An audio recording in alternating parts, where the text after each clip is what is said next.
In the previous lecture, we discussed two or more factor design, and in this lecture, we focused on the factorial experiment. And factorial experiments are used when we have two or more factors, and all factors are equally important. Or concentration level of the experimenter are same on all factors. But in some cases, the concentration levels are different from one factor to another factor. In this situation, factorial experiment is not applicable. So we discuss the next design, split plot design. देखो question है पहले design के regarding तो वो कर लें पहले please कोई डिस्कशन कोई प्रॉब्लम कोई क्वेश्चन ये बाद में हम स्टार्ट CR GR और एनी अदर स्टूडेंट सुन रहे हैं मुझे कि फिलहाल मैं फैक्टोरियल के रिगार्डिंग बात कर रहा हूँ to or more factor design में पहला डिजाइन हमने फैक्टोरियल डिस्कस किया था फैक्टोरियल के रेफरेंस से बात कर रहा हूँ कोई प्रॉब्लम है किसी को तो वो डिस्कस कर नहीं सर इसमें कोई नहीं ये split plot design again two or more factors के लिए हम यूज करते हैं in the previous lecture we discuss the factorial experiment and in factorial experiment all the factors are equally important or the concentration level of the experimenters are almost same on all factors but there are so many certain situations where it becomes difficult to handle all the combinations of the different levels of और आपने discuss किया था कि factorial experiment में हम क्या करते हैं अगर दो फैक्टर हैं तो दोनों फैक्टर्स के ट्रीटमेंट कॉम्बिनेशन बनाते हैं और ट्रीटमेंट कॉम्बिनेशन अप्लाई करते हैं तीन फैक्टर हैं तो तीन के भी ट्रीटमेंट कॉम्बिनेशन बनेंगे और उनको अप्लाई करेंगे आप लेकिन बहुत सारी ऐसी सिचुएशन है जहां पे ट्रीटमेंट कॉम्बिनेशंस को हैंडल करना डिफिकल्ट हो जाता तो वहां पे हम क्या करेंगे हम फैक्टोरियल एक्सपेरिमेंट की जगह कोई और फ्लेक्सिबल डिजाइन जो है वो यूज करेंगे So this may be because of the following reasons. Nature of the factors may be such that one factor requires larger experimental units than another factor. For example, if the two factors are tillage methods, sowing methods, tillage ये tractor से हल चला के आपने sowing करनी है या traditional थे उससे करनी है इसको टिलेज मेथड कहते हैं मशीनरी यूज करनी है कौन सी मशीनरी यूज करनी है वो टिलेज मेथड्स कहलाएगा एंड नाइट्रोजन लेवल्स अब आपने नाइट्रोजन भी अप्लाई करनी मीन को फर्टिलाइजर भी अप्लाई करनी as tillage method require large machinery so it require large plot अब देखें ना एक मरले के प्लॉट में तो ट्रैक्टर चलाना मुमकिन नहीं तो लेकिन एक मरले के प्लॉट में खाद बाय हैंड अप्लाई करना आसान है पेस्टिसाइड अप्लाई करना आसान है उसको अदर जो प्रोटेक्शन फैक्टर्स हैं जो कि स्मॉल स्केल पे अप्लाई हो सकते हैं बाय हैंड अप्लाई हो सकते हैं तो उसमें छोटे प्लॉट्स पे भी आप अप्लाई कर सकते हैं लेकिन एक दो चार पांच मरले के प्लॉट में ट्रैक्टर चलाना जो है वो मुश्किल हो जाता है इसका मतलब है कि जो सोइंग मेथड है उसके लिए प्लॉट रिक्वायर्ड होगा लेकिन जो दूसरा साथ में फैक्टर है फर्टिलाइजर या नाइट्रोजन उसके लिए प्लॉट रिक्वायर्ड है because of that nitrogen that can be applied by hand can be applied to the small plots और the experimental units It may be that new factors have to be introduced into an experiment which is already in progress. Factorial experiment में एक बात ध्यान में रखिएगा कि जब आपने ट्रीटमेंट कॉम्बिनेशन बना लिए दो फैक्टर्स के साथ और उसे फील्ड में अप्लाई कर दिया तो अब आप तीसरा फैक्टर नहीं इंट्रोड्यूस वहां करवा सकते ड्यूरिंग द एक्सपेरिमेंटेशन लेकिन अगर आप समझते हैं कि मुझे एक्सपेरिमेंट के दौरान कोई तीसरा फैक्टर भी ऐड करना पड़ सकता है तो फिर आप फैक्टोरियल ना फिर आप स्प्लिट प्लॉट की तरफ आ स्प्लिट का बेनिफिट ये है कि जब आप दिल करता है आप कोई ऐड करना चाहते हैं फैक्टर तो आप एक नया फैक्टर जो है वो एज रिक्वायर्ड उसको इंट्रोड्यूस करवाया जा सकता है ड्यूरिंग द एक्सपेरिमेंटेशन लेकिन फैक्टोरियल में ये फ्लेक्सिबिलिटी नहीं है फैक्टोरियल में आपने ट्रीटमेंट कॉम्बिनेशन बनाने हैं अगर फैक्टर आप B1 बनाओगे उसे अप्लाई करो अगर 3 फैक्टर हैं तो A1, B1, C1 तीनों के पहला लेवल आप लेके उसको अप्लाई किए प्लॉट पे, फिर A1, B1, C2, फिर A1, B1, C3, अगर C के 3 लेवल है तो इस तरह करके आपने एट ए टाइम तीनों फैक्टर्स के ईच एंड एवरी लेवल्स के कॉम्बिनेशन बना के उनको फर्दर अप्लाई करना। लेकिन फैक्टोरियल में ऐसा, स्प्लिट में ऐसा नहीं है। स्प्लिट में क्या करते हैं, इंडिविजुअली हर फैक्टर के लेवल को आपने अप्लाई करना होता है। तो जिस स्टेज पे आप चाहते हैं उस स्टेज पे नया फैक्टर इंट्रोड्यूस करवा देते हैं। फॉर एग्जाम्पल, जब आप सोइंग करते हैं तो वैरायटी आपने सेलेक्ट, 3 तरह की वैरायटीज थी और आपने कहा जी मैं सिर्फ फर्टिलाइजर वैरायटी का इफेक्ट देखना चाहता हूँ प्रोडक्शन। ओके, आपने उसके लिए प्लान कर लिया, एक्सपेरिमेंट किया हुआ है, तो आपको जरूरत पड़ी बीच में कि जनाब ये तो वायरल अटैक हो गया है, ये जब तक फर्टिलाइजर मैं पेस्टिसाइड नहीं अप्लाई करूंगा ये तो नामुमकिन है कि इसको सेव किया जा सके। तो उस स्टेज पे अगर आप फैक्टोरियल एक्सपेरिमेंट यूज कर रहे हैं तो उस स्टेज पे ऐसा मुमकिन नहीं, लेकिन स्प्लिट में मुमकिन है। स्प्लिट में आप क्या करते हो, आप कहते हो कि अच्छा जनाब आप स्प्रे का टाइम हो गया तो हम इस पे इंसेक्ट का अटैक हुआ है, अब हम इसको इंसेक्ट बंद करने के लिए पेस्टिसाइड अप्लाई कर लेते हैं। मीन के जब दिल किया आप एक नया फैक्टर जो है वो इंट्रोड्यूस करवा देते। Greater accuracy may be required for one factor as compare to other factor, यानी एक में आप चाहते हैं कि एक्यूरेसी ज्यादा हो, दूसरे में बेशक कम भी हो तो कोई मसला नहीं। तो उसके लिए ये फैक्टोरियल में नहीं है ऐसा। फैक्टोरियल में आपने इक्वली कंटेट करना है, इसका मतलब इक्वली लेवल पे एक्यूरेसी आप अचीव करेंगे, आप उसके डिफरेंट लेवल नहीं सेट कर सकते। For example, if you want to compare 2 factor varieties and fertiliser, यानी एक फैक्टर एक वैरायटीज है और दूसरा फैक्टर हमारा fertiliser, and more precision is required for fertiliser.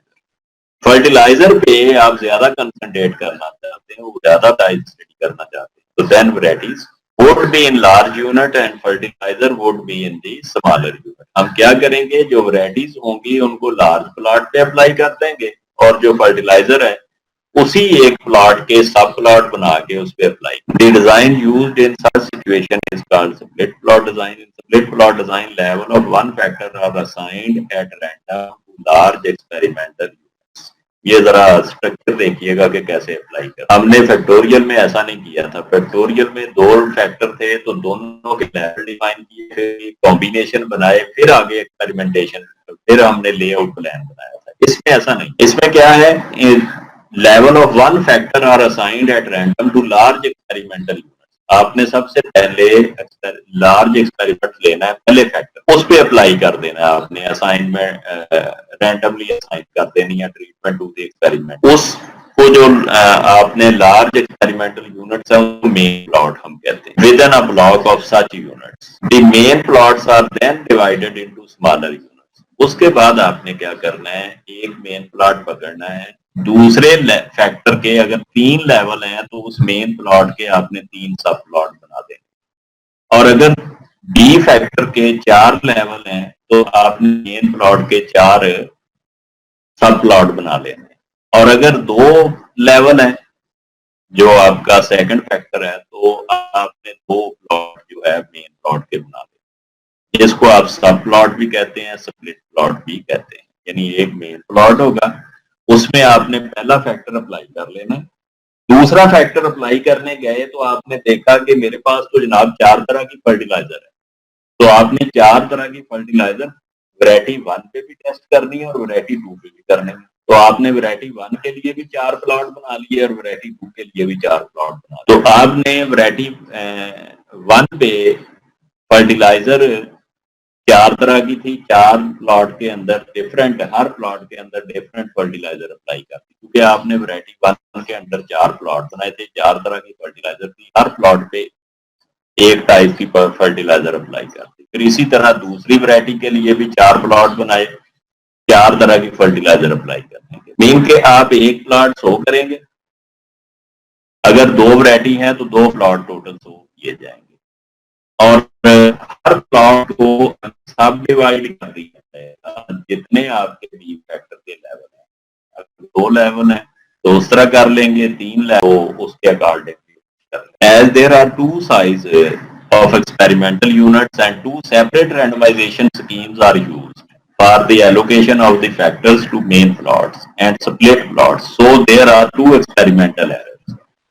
अब दो तरह की आपने रैंडमाइजेशन की है, एक मेन प्लॉट के लिए, एक सब प्लॉट के लिए। तो मेन प्लॉट का एरर अलग निकलेगा और जो आपका सब प्लॉट है उसका एरर अलग से कैलकुलेट होगा। ये फैक्टोरियल तक सिंगल एरर था, स्प्लिट में दो एरर आ जाने, एक मेन और एक सब प्लॉट का है। If proper layout is used, proper हमसे ना बाज़-औक़ात होती नहीं है, लेकिन अगर प्रॉपरली लेआउट यूज की जाए तो generally error associated with sub plots unit is smaller as compared to main plot error. In channel जो है सब प्लॉट का एरर जो है वो कम होगा और मेन प्लॉट का एरर ज्यादा होगा। इन चैनल ये है, लेकिन बाज़-औक़ात ऐसा नहीं होता। अगर प्रॉपरली हमने एक्सपेरिमेंट प्लान नहीं किया तो ये रिजल्ट वेरी कर सकता है। प्लॉट उसकी रीजन क्या है कि जो सब प्लॉट है उसका एरर क्यों कम होता है? Because of that plots closer together.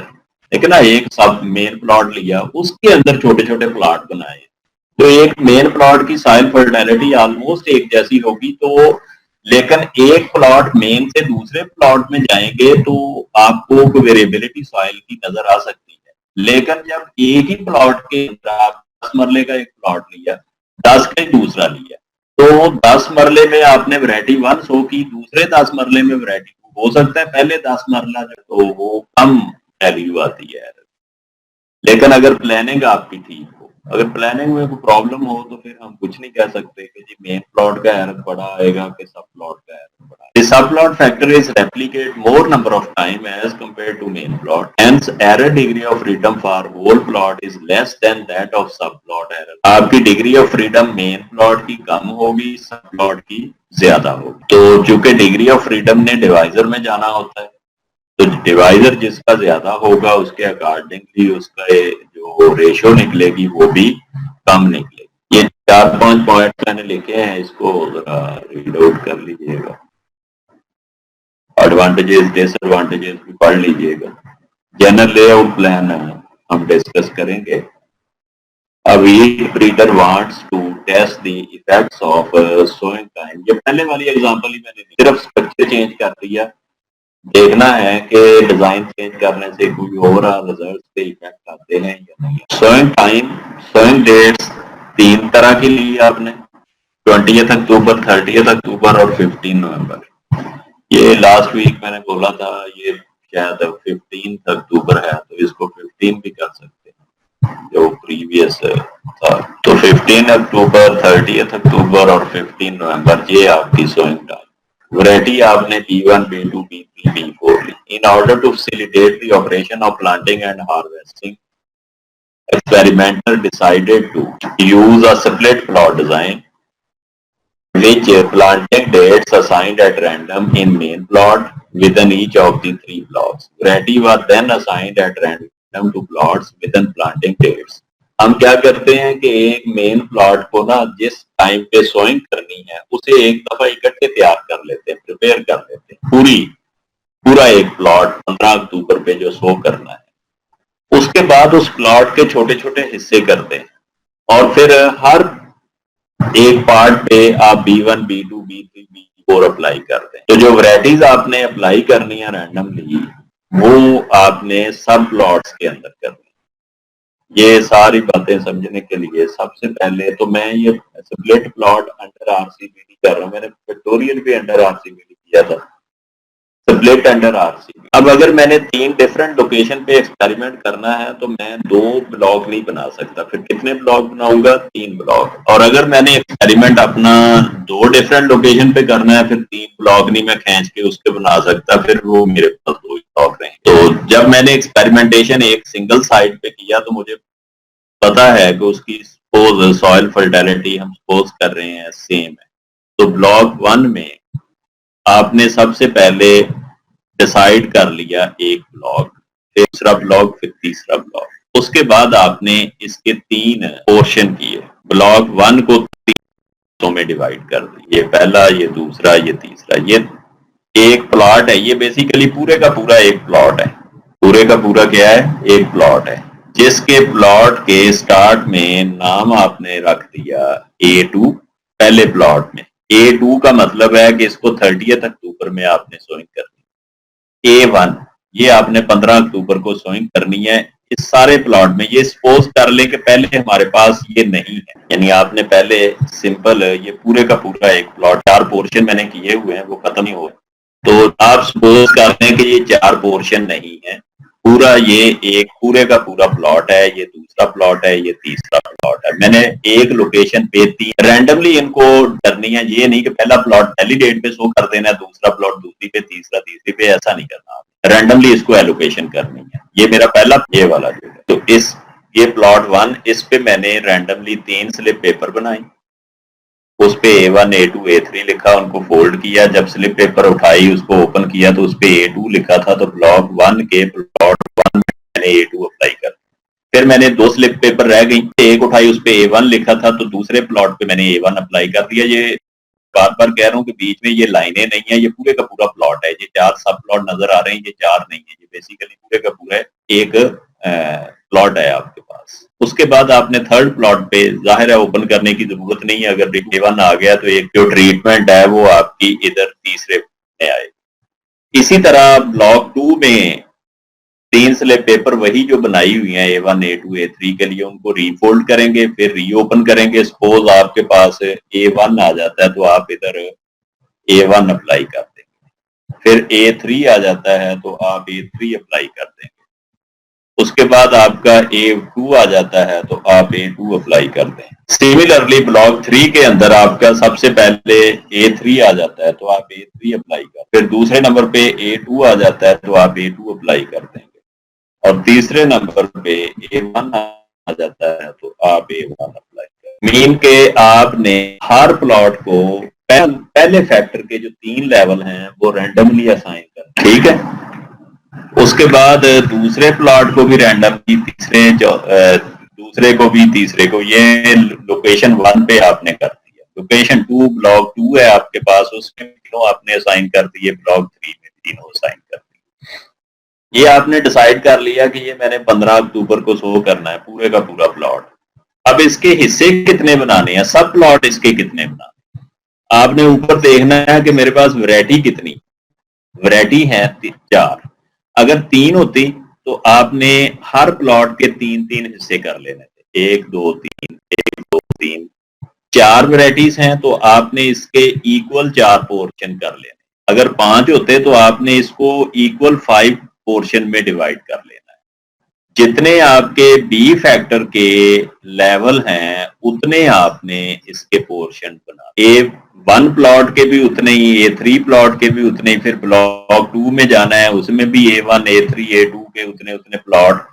ये कभी नहीं होगा कि ब्लॉक 1 के लिए हमारे पास 4 वैरायटी है तो ब्लॉक 2 के लिए 3, ऐसा नहीं करना आप।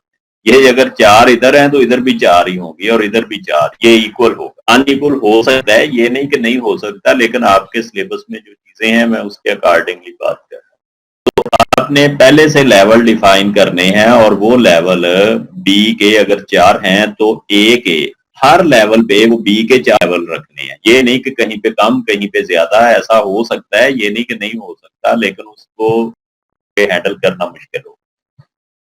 ये जहां तक आपने सिर्फ अंडरस्टैंड करना है, तो इसके बाद मैं रिकनेक्ट करता हूं। तो ये ब्लॉक 1 में मैंने 3 मेन प्लॉट लिए, ये पहला मेन प्लॉट है, इस पे मैंने A2 असाइन किया रैंडमली, जो मेरे पास एट रैंडम स्लिप पेपर के थ्रू सिलेक्शन हुई जिस लेवल की, उसको मैंने पहले असाइन कर दिया। फिर दूसरे नंबर पे A1 मेरे पास आया, उसको दूसरे प्लॉट पे अप्लाई कर दिया। तीसरे नंबर पे A3 मेरे पास आया तो मैंने थर्ड प्लॉट पे, लेकिन जब मैं ब्लॉक 2 में सिलेक्शन के लिए गया तो अगेन 3 प्लॉट मैंने लिए। पहले प्लॉट में ये सिर्फ फर्स्ट जो नजर आ रहा है ये नहीं, ये पूरे का पूरा, मैंने नीचे कहा है कि ये नीचे कोई सब नहीं, ये पूरे का पूरा एक प्लॉट है जिस पे मैंने टैग लगा दिया कि इस पे मैंने A1 अप्लाई करना है, ये पूरे प्लॉट पे। फिर मैंने A3 दूसरे नंबर पे सिलेक्शन हुई तो इस पूरे प्लॉट में A3 मैंने अप्लाई कर दिया, फिर A2 मैंने अप्लाई कर। सिमिलरली ब्लॉक 3 में पहले A3 की सिलेक्शन हो गई तो इस पूरे प्लॉट पे मैंने A3, फिर A2, फिर A1। अब जब मैंने वैरायटीज के लेवल देखे तो वो मेरे पास 4 थे। अब मैंने क्या किया, हर एक ब्लॉक के अंदर पहला प्लॉट लिया, इसके 4 सब प्लॉट बना लिए, 1, 2, 3 और 4। ये जहां से लेके जहां तक एक प्लॉट था।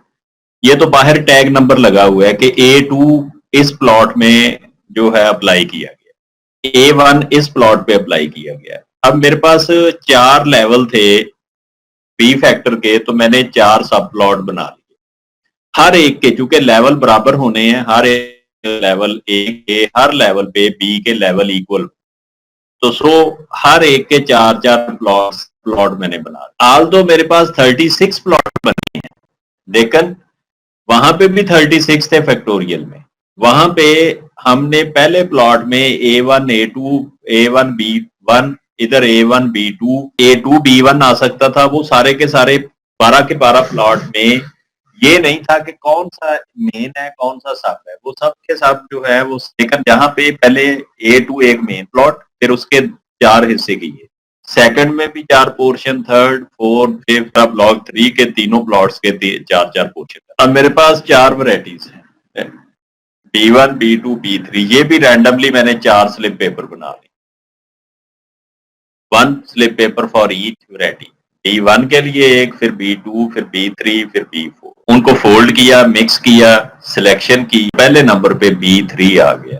तो मैंने ये जो 4 प्लॉट बनाए हैं इस पे B3 अप्लाई कर। फिर जब सेकंड स्लिप पेपर उठाई उस पे B1 था तो B1 अप्लाई कर दिया। फिर जब तीसरे नंबर पे मैंने स्लिप पेपर उठाई उस पे B4 था तो मैंने B4 अप्लाई कर। फिर एंड पे B2 आया स्लिप पेपर, तो B2 मीन के आपने 2 टाइम रैंडमाइजेशन करनी। पहले एलोकेशन करनी है मेन प्लॉट में, वो मेन प्लॉट में एलोकेशन हो गई।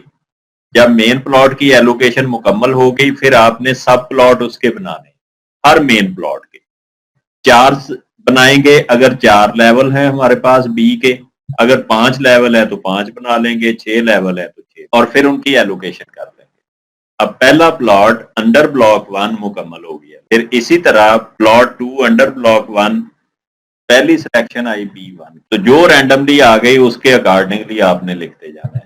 फिर B3 B2 B4। इसी तरह इसमें जब ब्लॉक 1 की कंप्लीट हो गई एक साइड की, फिर आपने दूसरी साइड, फिर तीसरी साइड की कर दे। ये मेरे पास complete layout plan of split plot design under RCB। अगर आप लास्ट लेक्चर को कंपेयर करो इसके साथ, तो वहां ब्लॉक 1 के, ये ब्लॉक 2 लिखा हुआ है यहाँ, ब्लॉक 1 के अंदर 12 स्ट्रिप थी, A1 B2 A2 B1 A3 B1।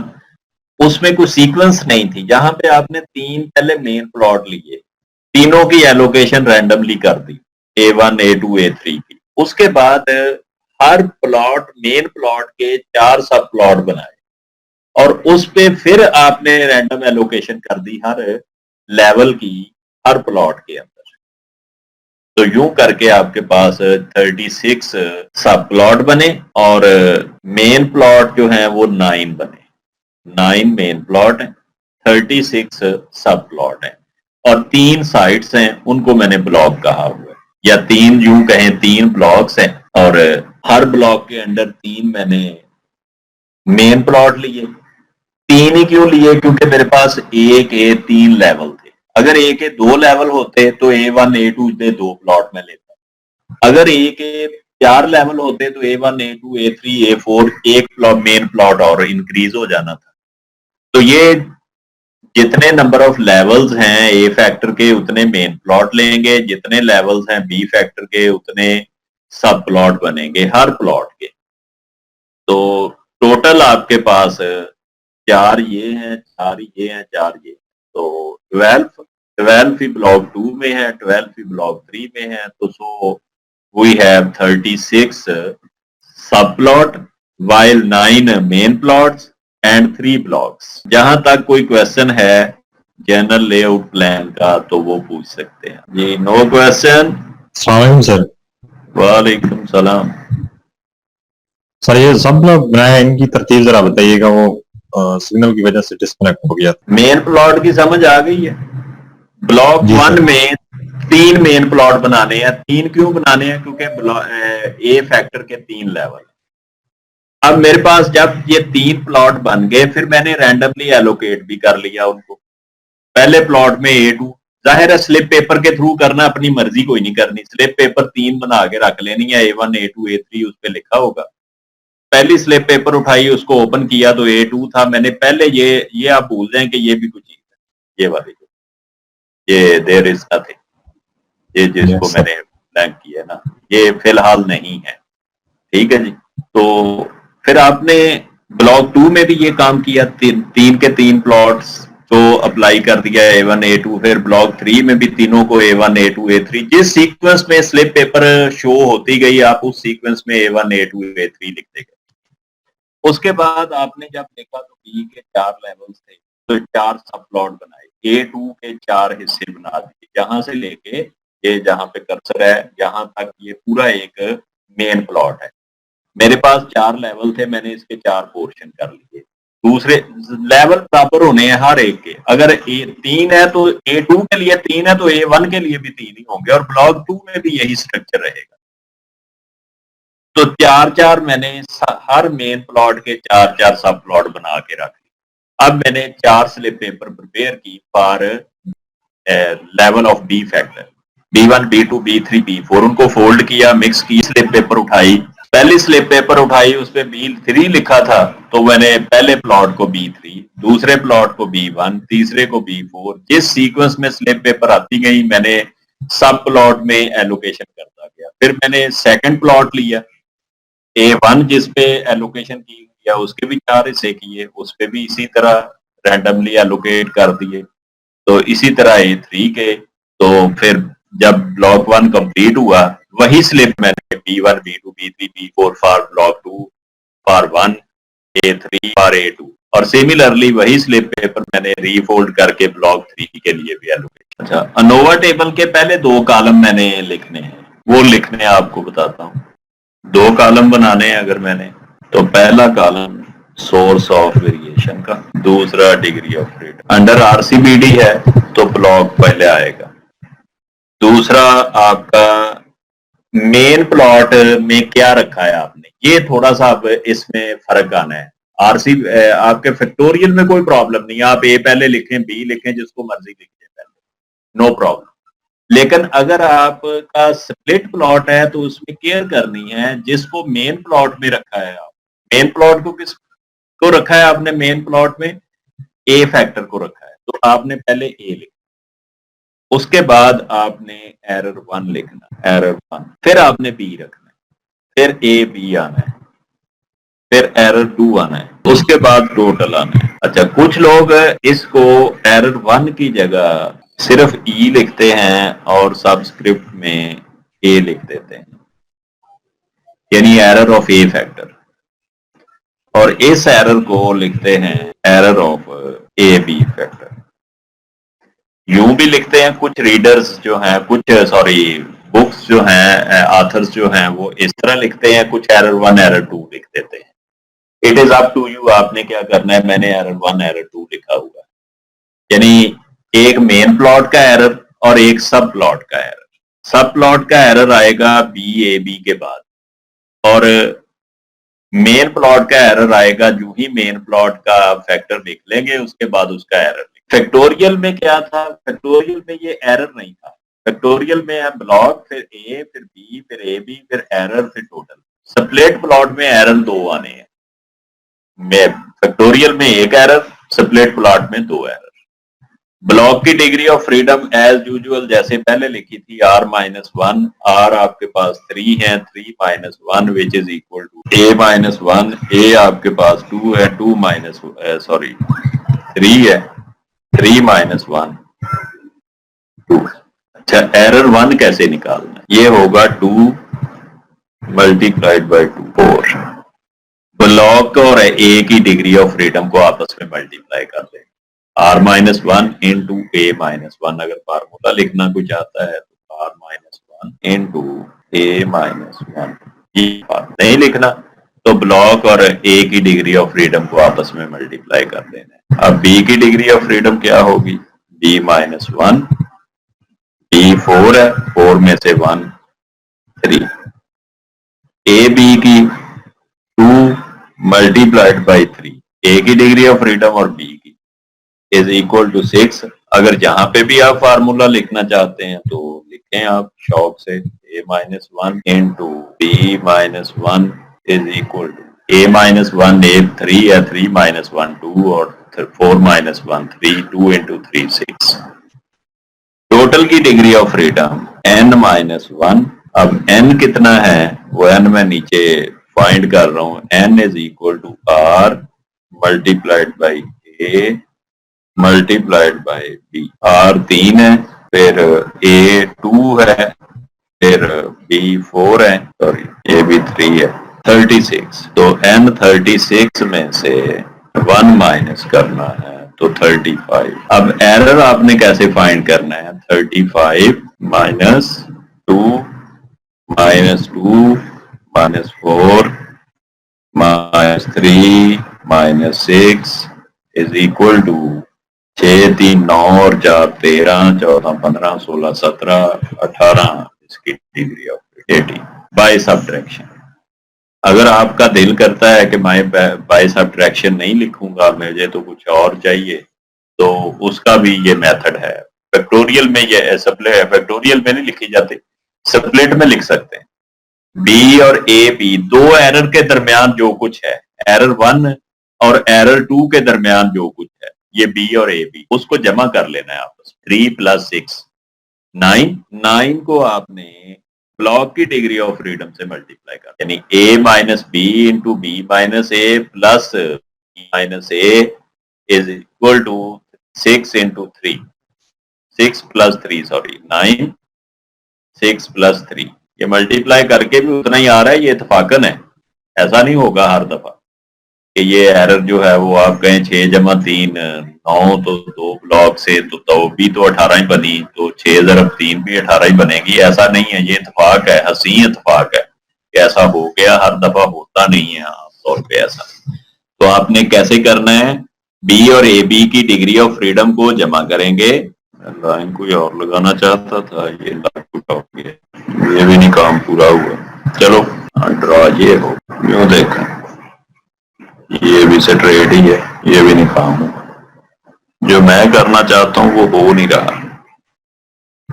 चलो छोड़ते हैं, समझ तो गए होंगे ना।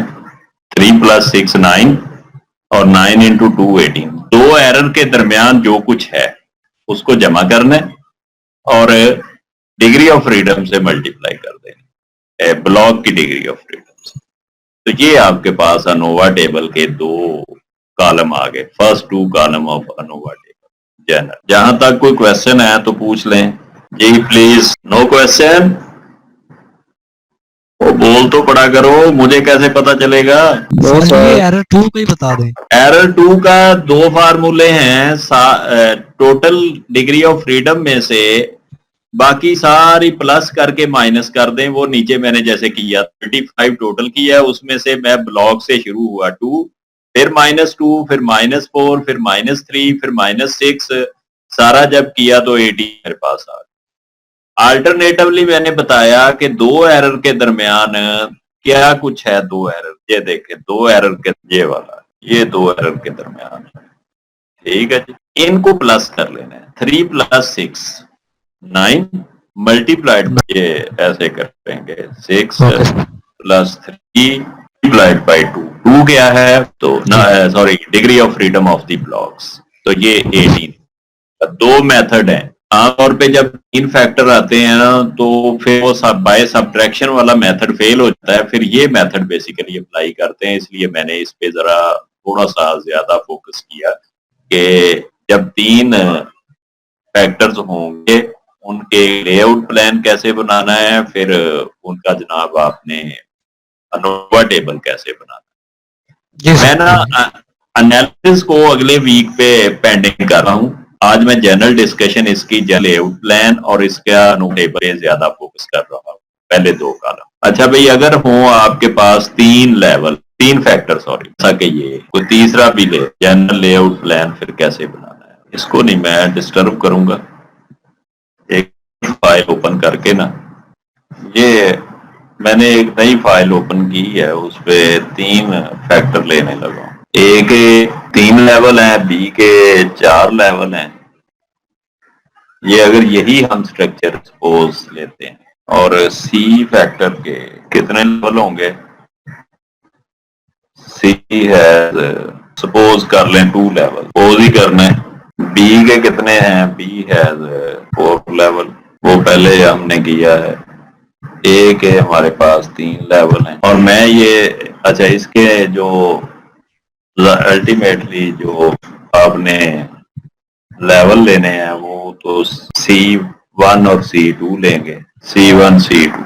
ठीक हो गया जी। आपके पास 3 लेवल हैं, A1 A2 A3 और बी के 4 लेवल हैं, B1 B2 B3 B4। जिस तरह इधर कुछ नहीं लिखा इधर भी बेशक ना लिखें, कोई जरूरी नहीं है कि आपने इधर डेट्स लिखनी है।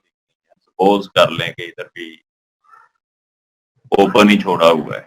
A1 A2 A3 ये 3 लेवल्स ए के हैं, 3 ही लेवल 4 लेवल बी के हैं और सी के 2 लेवल्स हैं, C1 C2।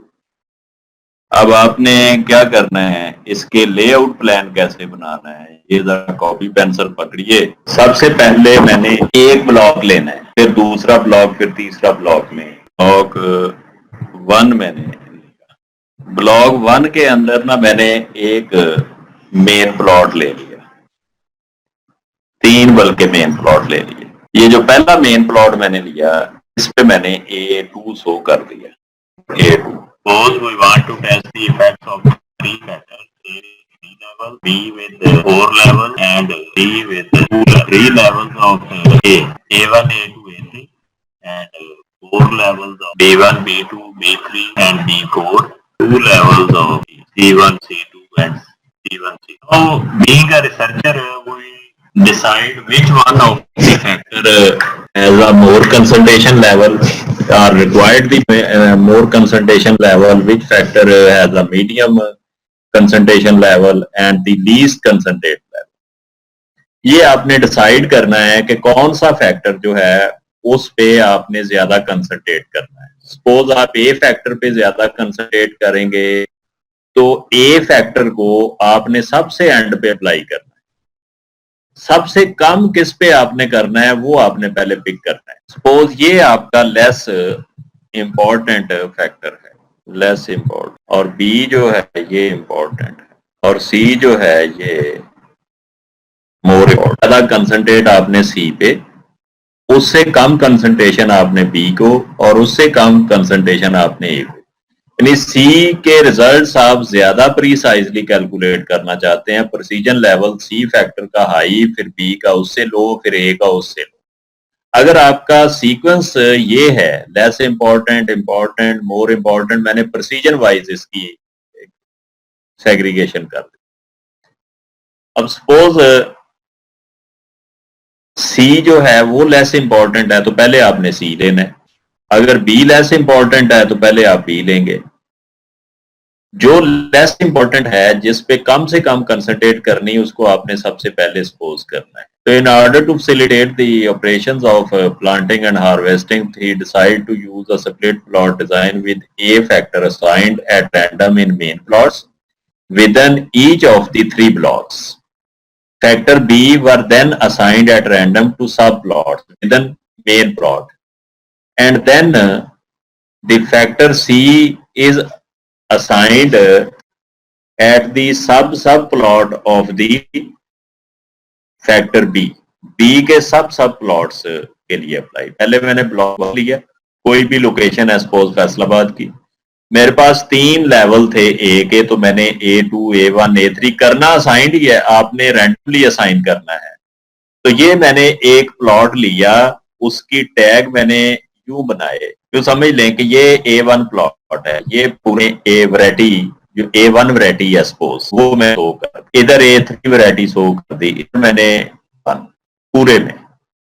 ये मेरे पास A है, A1 यानी ये वैरायटी 1 है, उसको फर्टिलाइजर अब अप्लाई करनी है या बी फैक्टर अप्लाई करना है, लेकिन उसके लेवल कितने हैं, उसके लेवल हैं 4। तो मैंने इस मेन प्लॉट के मैंने 4 सब प्लॉट बना दिए। एक मैं B1 अप्लाई कर दिया, फिर मैंने B3 अप्लाई कर दिया, फिर मैंने बी दिया, फिर मैंने B1 अप्लाई कर, B2 अप्लाई कर, कीप ब्लॉकिंग। इसी तरह मैंने इसके भी 4 प्लॉट बना लेने हैं। जाओ बेटा, मम्मा बुला रही, ये रख जाओ। 4 मैंने A1 के अंडर सब प्लॉट बना लिए और इसी तरह 4 मैंने सब प्लॉट इसके बना लिए। इसमें ऑर्डर चेंज हो सकता है कि पहले आप B2 अप्लाई कर लें, जाहिर है रैंडमली है तो कोई भी नंबर आपका अपीयर हो सकता है। इस ऑर्डर में नंबर अपीयर होते जाएंगे पेपर, उस ऑर्डर में आपने असाइन करते जाना है इसको। ओके, तो ये मैंने स्ट्रक्चरिंग इस तरह कर ली कि ब्लॉक लिया, उसमें 3 सब main plot A1 A2 A3 उस पर सोइंग कर दी। उसके बाद मैंने उसके 4 सब प्लॉट बनाए।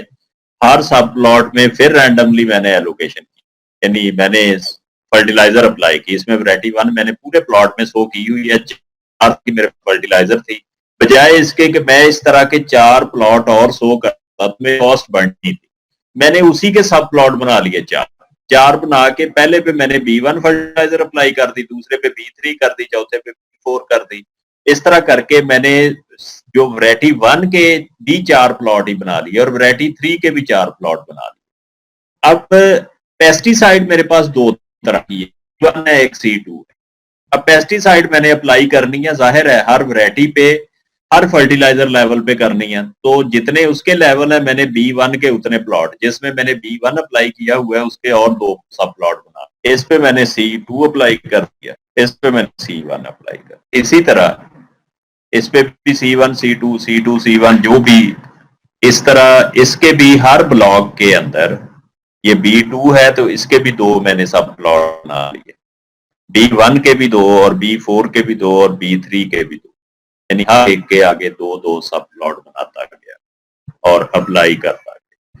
ये मेरे पास मेन ब्लॉक 1 के लिए, फिर इसी तरह ब्लॉक 2 के लिए, इसी तरह ब्लॉक 3 के लिए मैंने बनाना है। फर्स्ट 2 कॉलम नोवा टेबल अगर मैंने कंस्ट्रक्ट करने हैं, पहला सो, दूसरा DF डिग्री ऑफ फ्रीडम। सबसे पहले ब्लॉक लेना है, उसके बाद जो मेन ए लिखा है तो A इधर लिख लेंगे, फिर एरर 1 आएगा, उसके बाद मेरे पास B है, B के बाद मेरे पास AB आना है। जाहिर है A के बाद B आया है तो फिर AB भी आएगा, इसकी इंटरेक्शन भी आएगी।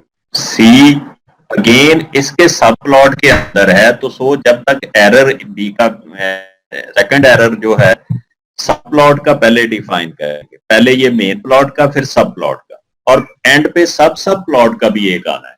इस जो तीसरे नंबर पे जो सब प्लॉट आपने बनाए उसका भी एक एरर है। अब इसके बाद क्या आएगा जी, C फैक्टर। C से पहले जाएं AC, फिर BC, फिर ABC।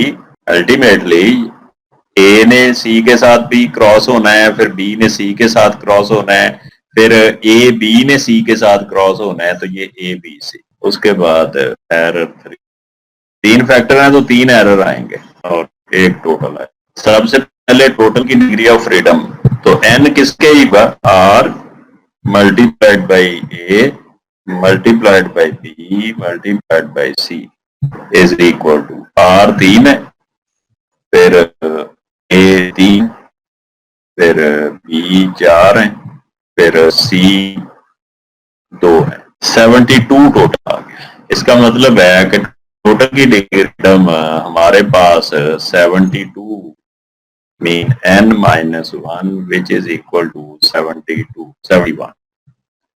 ब्लॉक मेरे पास 3 है तो 3 minus 1 2, इक्वल मेरे पास 3 है तो 3 minus 1 2। एरर 1 मैंने बताया था आपको कि दोनों को आपस में मल्टीप्लाई कर देना है तो 4, यानी ब्लॉक की और A की डिग्री ऑफ फ्रीडम मल्टीप्लाई होगी। B के लेवल मेरे पास कितने हैं, 4, तो 4 minus 1 3। AB, A की डिग्री ऑफ फ्रीडम 2 और B की डिग्री ऑफ फ्रीडम 3, 3 into 2 6। अब मैंने क्या बताया था कि इस डिग्री ऑफ फ्रीडम लिखने के लिए 3 plus 6 multiplied by block which is equal to 18। मेरे पास C की डिग्री ऑफ फ्रीडम कितनी है, C minus 1, तो 2 minus 1 1। AC, A की 2 है और C की 1 है। BC, B की डिग्री ऑफ फ्रीडम 3 और तो 3। ए बी सी, ए की डिग्री ऑफ फ्रीडम 2, बी की 3, सी की 1, तो 6। अब ये कैसे फाइंड करना है? ये एरर 2 और एरर के 3 के दरमियान जो कुछ है वो मेरे पास 1 plus 2 plus 3 plus 6 multiplied by 2, 6 और 3 9, 2 11 और 1 12, 24। अब मैं अगर इसको प्लस करता हूं तो 24 प्लस 6 30, 33, 35, 36, 18, 54, 54 प्लस 6 60, 63, 67, 69 और 71, तो टोटल पूरा। तो ये मेरा 3 factor factorial 3 factor split under RCPT ANOVA table complete किया मैंने। लेआउट प्लान कैसे बनाना है आपके सामने मैंने बनाया कि 3 फैक्टर लिए, हर एक के लेवल डिसाइड किए और उसके बाद मैंने ये सारी प्लान। बड़ा नॉन सीरियस एटीट्यूड है क्या? मसला है क्लास को? क्यों भाई? GR CR आपसे बात कर रहा हूँ, बात X रह गए। अगर नहीं पढ़ने को दिल करता तो मुझे बता दो, मुझे कोई। तो ये मैंने 3 फैक्टर्स के लिए आपके सामने प्लानिंग रखी और उसका ये कंप्लीट नहीं लेआउट प्लान। अगर पेपर में मैं 3 फैक्टर के लिए लेआउट प्लान पूछता हूँ ना, तो आपने जितना कि मैंने लिखा ना इतना कि लिख के आगे अनोवा टेबल बना देना। ये फर्स्ट 2 कॉलम मुकम्मल नहीं करते होते कि जी ब्लॉक 1 के लिए पहले करें, फिर ब्लॉक 2 के लिए, फिर ब्लॉक 3 के लिए, वो एंड सो लिख के तो आगे जो है वो इसमें ऐसे ही लिख देते हैं और सो ऑन लिख के आगे अनोवा टेबल बनाए उसके 2 फर्स्ट कॉलम। तो ये आपका layout plan with first 2 column of ANOVA table with 3 factor, each has different level.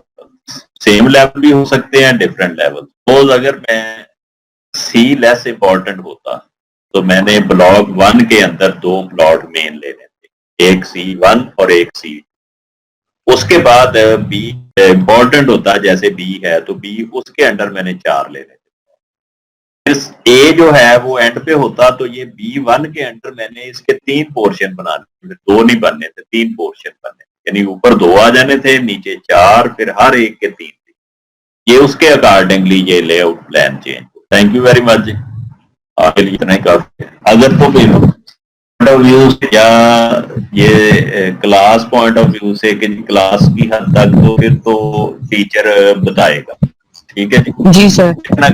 आपके पास है मीन के आप सोलर पैनल यूज कर रही हैं एनर्जी के लिए, आप वाटर भी यूज कर रही हैं, आप जनरेटर भी यूज कर रही हैं। 3 सोर्स हैं आपको एनर्जी जनरेट करने के, ठीक है। तो आपने किस पे ज्यादा कंसंट्रेट करना है वो आपने खुद बीइंग अ रिसर्चर डिसाइड करना होता है कि मेरे लिए सबसे लीस्ट इंपॉर्टेंट फैक्टर क्या है, या किस पे मैं ज्यादा डिसीजन लेना चाहता हूँ, किस पे ज्यादा प्रीसाइजली इसको चेक करना चाहता हूँ, उसको आपने सब प्लॉट में लेके जाना है। मेन प्लॉट में हमेशा वो फैक्टर आना है जो फैक्टर सबसे लेस लीस्ट कंसंट्रेटेड फैक्टर होगा, वो सबसे पहले, फिर ज्यादा, फिर उससे ज्यादा, फिर उससे ज्यादा। मोर इंपॉर्टेंट है उसको मेन में लेके आते हैं। नो, मेन में आपने हमेशा least important, least precise factor जिस पे प्रिसीजन लेवल कम से कम आप अचीव करना चाहते हो, उसको आपने लीस्ट मेन प्लॉट में लेके आना है। और सर ये रिसर्चर आपने उस वक्त डिसाइड करना होता है देख के कि जी कौन सा फैक्टर हमने हमारे लिए ज्यादा इंपॉर्टेंट है। जी सर ये ब्लॉक के अंदर ब्लॉक D2 को एलोकेट सर ये हम अपनी मर्जी से ले सकते हैं? नहीं तो मर्जी से मैं कर रहा हूँ, रेगुलरली मैं कर रहा हूँ। जी सर जी करना होता है सर। वो लैंडस्केप डिजाइन आपने बताया था सर, उसमें सिर्फ मसला ये है जो एग्जांपल 1 यहाँ से फिर आगे नेक्स्ट स्टेप है जो जो हमने कैलकुलेट करना है। जी जी, उसमें जो नेक्स्ट जो टेबल है ना स्टेप 4 कैलकुलेशन, वो बिल्कुल ही है तो उसी में हमें नहीं आ रही कि वो किस तरह उसको डिजाइन किया गया है। यार एज सच वो टेबल आपने, वो मेरा ख्याल जो पहले टेबल था ना, मेरी बात सुने मुझसे गड़बड़ हुई है, वो टेबल जो क्वेश्चन में दिया गया वो टेबल थोड़ा सा वो नहीं है जो कैलकुलेशन में यूज हुआ है। आप बिल्कुल। शायद इस वजह से कोई कंफ्यूजन। बिल्कुल सर, यही ये बात है, मैं- ये नहीं, वो बिल्कुल अच्छा, आप different है। हाँ, आप अभी रुके, मैं उसको ओपन करता हूँ। वो मैं समझ गया हूँ, पहले भी एक स्टूडेंट ने क्लेम किया था जी इस तरह जी का, तो जरूर मैंने सर। मैं अभी चेक कर, जी सर ठीक। मुझे लैटन्स के डिजाइन का लेक्चर ओपन करना है जी। ये लेक्चर होगा, इस टेबल की आप बात कर रहे हैं ना? जी बिल्कुल, ये टेबल है ना। ये एक मिनट रुके आप जरा, मैं इसके पैरेलल उधर जरा पेस्ट कर लूं, टेबल के पैरेलल, अंडरस्टैंडिंग में जरा आसानी रहेगी। ये गड़बड़ हुई है, सही है। प्रोफेशन को जब मैंने घुमाया है ना, तो उससे ये सारी कंफ्यूजन क्रिएट हुई है। बिल्कुल सर, यही बात, इसमें थोड़ी सी प्रॉब्लम है। 13 है, फिर 18 किधर गया, T2 का T3 18 है, पहले T1 8 है, T1 8 किधर है, T1 14, T1 11। ठीक है, आप सही कह रहे हैं। ये देखें, अभी मैं लोगों की कंफ्यूजन दूर करने लगा हूं। कैसा नहीं, अब आपका ये गिवन है टेबल, जी ठीक हो गया। जी ये सर। पिछले से ना वो गड़बड़ हुई है, वो टेबल कोई जी और बिल्कुल इसी के नहीं। हाँ, अब जब आप करेंगे तो ये वही टेबल बनेगा। ठीक, ये असल में ना मुझसे किसी ने चेंज करवाया था कि आपने आरसीबीडी में हुआ, ये पीएचडी की क्लास में ये मैंने एग्जांपल की थी। बिल्कुल पीएचडी सर। वालों को मैंने आरसीबीडी के एज उसके ब्लॉक्स में मैंने रखा था, तो प्रोफेशन नया ऐड किया रो में, उन्होंने ऑब्जेक्शन किया, मैंने इसको बाद में इधर चेंज कर दिया, ऊपर चेंज करना भूल गया। जी ये सर, मसला था। इसी के नहीं पता चल रहा था। तो बस अब ठीक है। बहुत शुक्रिया सर। अब मैं न्यू फाइल जो है ये शेयर कर, ओके, कंफ्यूजन ना हो। बहुत शुक्रिया सर।